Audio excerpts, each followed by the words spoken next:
আলুর এই পাকোড়াটি খেতে কিন্তু বেশ মজার।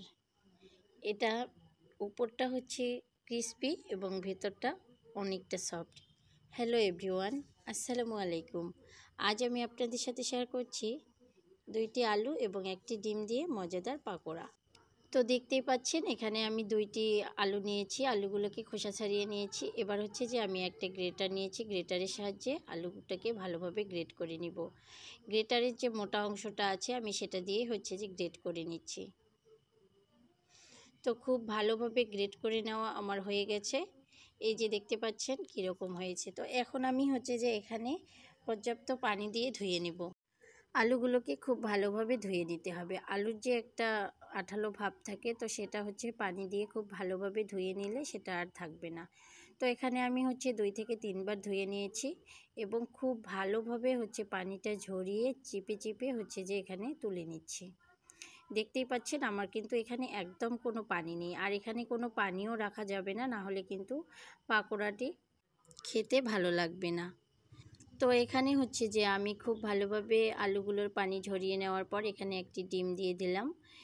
এবার হচ্ছে যে এখানে দিয়ে দিলাম হচ্ছে 4টি বড় সাইজের পেঁয়াজ কুচি, একদম কুচি করে নিয়েছি। এরপর হচ্ছে যে আমি এখানে দিয়ে দিব 6 থেকে 7টি কাঁচামরিচ কুচি এবং দিয়ে দিলাম লবণ স্বাদ মতো। এখানে আমি দিয়ে দিলাম 1/2 চামচ পরিমাণ হলুদ গুঁড়ি, 1 চামচ পরিমাণ মরিচ গুঁড়ি, দিয়ে দিলাম হচ্ছে যে 1/2 চামচ পরিমাণ ধনিয়া গুঁড়ি, 1/2 চামচ পরিমাণ হচ্ছে যে দিয়ে দিলাম এখানে গরম মশলা গুঁড়ি এবং 1/2 চামচ পরিমাণ আমি দিয়ে দিলাম গোলমরিচের গুঁড়ি। এখানে হচ্ছে যে আমি দিয়ে দিলাম 1 টেবিল চামচ হচ্ছে যে বেসন। আপনাদের হাতের কাছে যদি বেসন না থাকে তাহলে আপনারা আটা কিংবা ময়দা দিয়েও হচ্ছে যে এই কাজটি করতে পারেন।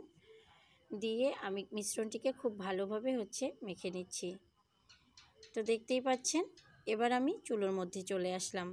চুলোর মধ্যে একটা ফ্রাই প্যানে আমি তেল দিয়ে তেলটাকে একটু গরম করে নিয়ে আমি এর মধ্যে হচ্ছে দিয়ে দিব পাকোড়াগুলো।